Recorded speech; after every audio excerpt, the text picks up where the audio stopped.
So, UFC 296, Edwards vs Covington takes place this weekend, and I'm going to be going through the entire card from the first prelim to the main event, and not only giving my prediction and breakdown of the fight, but also giving the props and value bets as well as parlays that I like for this card. I'm going to be running through where I think money is good, or where money is well spent this weekend. So, we start off with the first prelim, and it is Martin Buday versus Shamil Gaziev. This is a fight that I'm not overly confident in. I'm picking Martin Buday. I do believe that he's going to be enough of a technical striker and decent takedown defense to keep it on the feet, and I think he's going to have a better gas tank than Shamil Gaziev, who came in looking pretty fat. Obviously, Martin Buday not winning any Mr. Olympia contests himself, but I do think that Gaziev's gas tank has shown to be worse in the past, and Martin Buday's actually looked pretty solid in his last fights. Doesn't have a lot of power, but he is actually a pretty technical striker. So, I'm taking Martin Buday minus 135 on the money line. I don't mind that. I'm taking a decision prop at plus 225, and then I'm taking TKO or decision for a double chance at plus 102. So, if he gets a sub, we're screwed. And if Shamil Gaziev wins, we've lost $30 down the drain. But that's what I'm taking. For all of these props, I'm saying that they are all $10 wagers. So I'll get back to you guys at the end of the card and we'll see how much money we've made.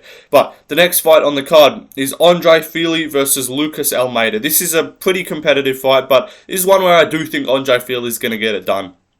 He's got way more experience than Lucas Almeida. He's fought way better competition. I think he's a better striker, and I think his grappling's almost even better as well. So I don't see Lucas Almeida having all that many advantages, but given that Fili is not a high finisher, I'm going to take him by decision at plus 200, as well as the money line at minus 175. And then I'm also taking fight to go the distance at plus 135 as well, because I think that's a pretty likely bet to hit. But we move on up the card. Ulanbekov versus Cody Durden.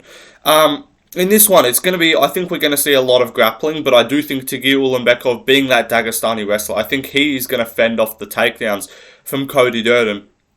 And he's got a good guillotine. That's something I've looked at in the past with him.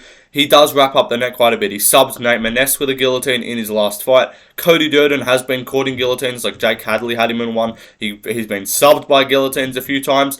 So I do think Cody Durden is susceptible to having his neck wrapped up, and I think Ulanbekov is a guy to get that done. I'm taking him at minus 172 with a submission prop at plus 350, something I like. And I'm taking a sub or decision at minus 133. So I don't think he TKOs Cody Durden. That minus 133 is just getting the money line down just a little bit. So yeah. Next one on the card, we got Dustin Jacoby versus Alonzo Menifeild. This is a fight where I think Dustin Jacoby is going to have a major striking advantage. I think Alonzo Menifield's going to struggle. He might go to shooting takedowns, is something I could see, but he's not a historically good wrestler, so I don't see him having success with any offensive grappling. Dustin Jacoby, the money line's pretty wide at minus 250. A KO is at plus 170. I'm taking that. And then fights to end by KO at minus 102. Because if Menifeild catches him with a big shot, I see that happening. But there is a chance Jacoby just outpoints him on the feet and just kind of wins a decision. That could very well happen. But I am taking him to get the knockout. So, the next fight on the card, Casey O'Neill versus Ariane Lipski. I think Casey O'Neill's just going to be better overall. I don't rate her that highly, but Lipski is just a fighter that is never able to get going. She's won, she wins, she loses two, she wins two, she loses. Like, she's just never really able to string anything together. And Casey O'Neill, although she just did take her first career loss against Jennifer Maia, Jennifer Maia's actually a pretty underrated fighter in the women's division. So I think Casey O'Neill wins this. I think she's going to have a big size advantage. I think she's going to go to the grappling pretty often as well. And even on the feet, I think, even though Lipski's probably a bit cleaner, Casey O'Neill's going to have the more pop in her shots. But I do think this goes long. So Casey O'Neill, minus 200. I'll take the money line. I'll take a decision prop at plus 135 as well. And then I'll take fight to go distance at minus 192. Because Lipski does definitely have a chance to win. But we move on up the card to Cody Garbrandt versus Brian Kelleher. This is a fight where I get the worry on Cody because I know no chin Garbrandt. We get the stipulations around him, but I do think he is going to thoroughly outclass Brian Kelleher, who is a guy that he's like 37 years of age at bantamweight, just not a guy that I'm looking at as promising in any way. Don't not think he's a guy that could like catch Cody. Like, I guess he's got some power, I guess, but Cody's actually pretty solid. He's a great fighter. He only really loses when he gets chinned by elite fighters like Dillashaw, Munoz, those kind of guys. So I don't think he gets caught here. I think he plays it pretty safe, but he could just snipe Kelleher on the outside and maybe finish him. So I'm taking Cody Garbrandt at the money line minus 192, and then I'm taking a KO and I'm taking a decision. So I'm taking a plus. They're plus 200 for both. So by my calculations, if one of those hit, we make money. I think that's how it works. Because yeah, a plus 200 means I make $20. So I automatically make $10 if Cody wins. Unless he subs him, I make an extra. I make money. So that's what I'm taking, because he could chin him. So that is something that could happen. But we move on to the next fight on the card. Aldana versus Rosa. I'm picking Aldana. I do think that although she got beat up in her last fight by Amanda Nunes, I do think that's just a kind of reoccurring theme with everyone at women's bantamweight. That's why I'm actually kind of glad Nunes is gone, because now we can have, although no one's going to give a fuck about the title fights, at least we get competitive matchups, and we're not going to get minus 700 on the odds every time they step into the cage.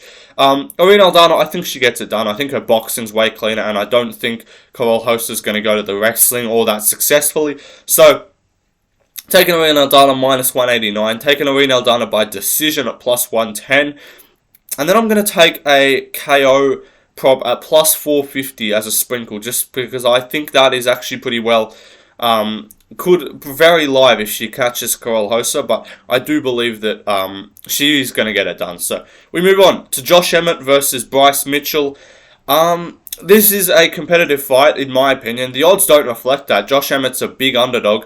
The money line at minus 190, sorry, at plus 195. Bryce Mitchell's heavily favoured to win. So it's an interesting line. I do think it's a really competitive fight. I think Emmett keeps it on the feet. And just explosive early and then catches Bryce Mitchell. So I'm taking Emmett plus 195. I'm taking Emmett by KO at plus 440. And I'm taking a KO / decision at plus 200 for Josh Emmett, because I think he could have a very good chance of getting this one done. Maybe by points, like maybe he just stuffs takedowns and then like lands a few big shots around. So I could see that happening. But the next fight on the card is Paddy Pimblett versus Tony Ferguson. It's a tough one, because I do think Paddy Pimblett is going to get it done, but I don't want him to. So I don't want to put money down on Paddy Pimblett, but it is what it is. So Paddy, the money line, minus 320. It's just not appealing. Pimblett's submission at plus 300, I think, is live. But Tony Ferguson, plus 124. I'm going to chuck a bit on that, just because if he wins, you make a bit of money. If he wins, we cover our two Paddy Pimblett bets regardless. And then fight to go the distance. I do think if Tony wins, it's by decision. And I do see Paddy potentially just dragging it out. So, fight to go distance at plus 123. I guess I'll sprinkle that too. But the next fight on the card, Shavkat Rakhmonov versus Stephen Thompson.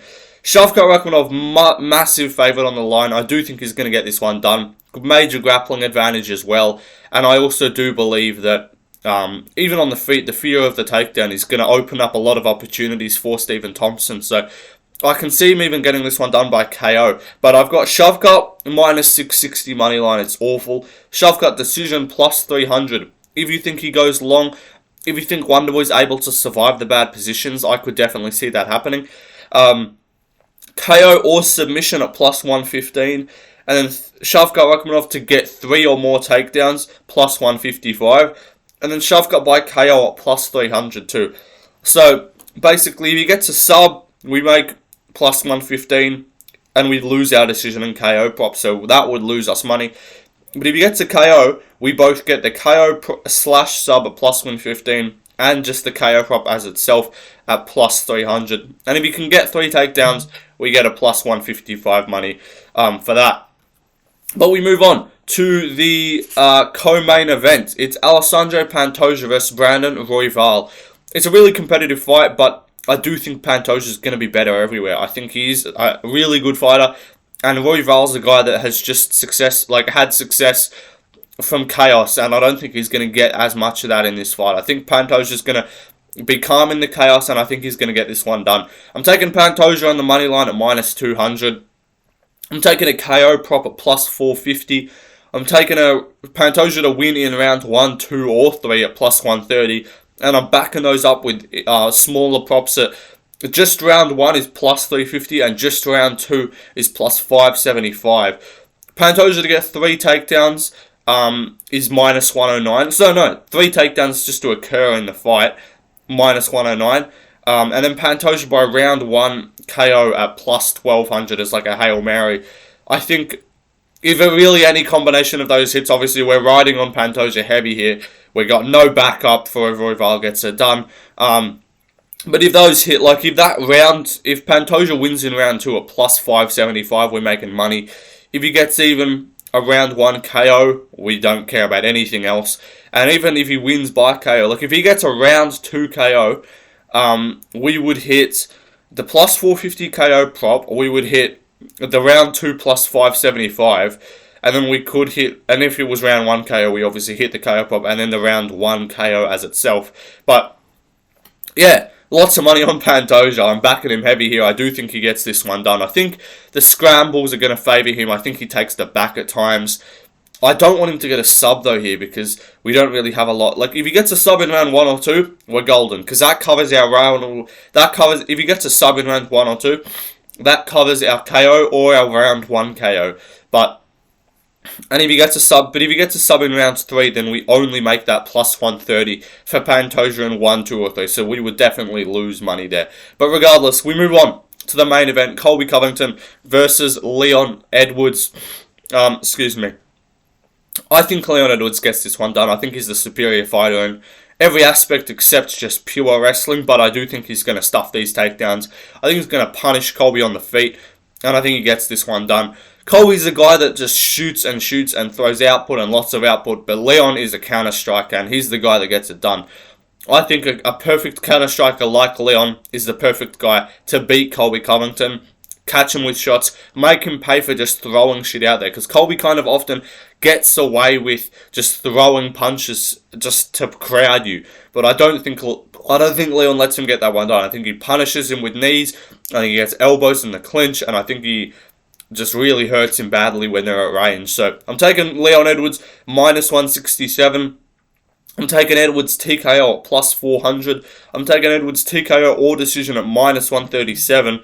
I'm taking a Hail Mary at Leon Edwards TKO in rounds 3 or 4 at plus 1100. And then I'm taking a point deduction to take place at plus 700. Just a throw.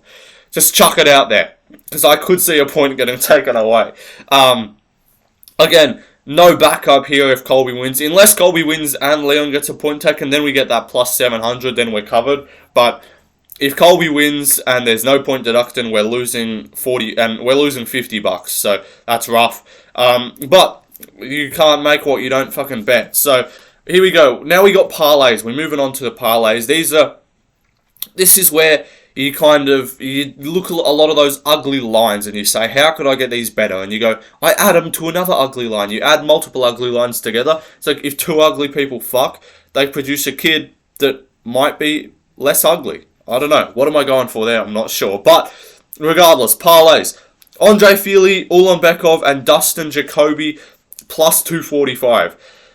Aldana and Casey O'Neill, women's MMA, don't bet on it, but that's plus 125. Cody Garbrandt, Dustin Jacoby, Tagir Ulanbekov at plus 230. Paddy Pimblett, Shavkat, Jacoby, Cody, and Tagir at plus 395. Emmett, Leon, and Pantoja at plus 542. Emmett, KO, and Leon KO gets plus 2,500. Casey O'Neill and Lipski versus Rosa. Casey versus Lipski and Aldana versus Rosa. Both fights to go distance. Gives you minus 105. Edwards and Pantoja, if you're going with the and still parlay, plus 137. Cody, Fili, Aldana, and Pantoja is another one I like. I didn't get the line down for that because I'm retarded. And then Emmett and Tony as well, plus 990. It's a bit of a Hail Mary. And then if you get a full picks parlay, so if I'm going Buday, I'm going Fili. Let me just check. I'm going Buday, I'm going Fili, I'm going Ulanbekov, Jacoby, O'Neill, Garbrandt, Aldana, Emmett, Pimblett, Shavkat, Pantoja and Edwards. Every one of those guys hit. If I sweep the card, we hit plus 1500, plus 1570. So that'd be pretty solid. But those are the full card predictions and betting breakdown for this card, guys. Hope you enjoyed the video. I'll be back tomorrow with the full card recap. But yeah, peace out, everybody. Hope you enjoyed. See ya.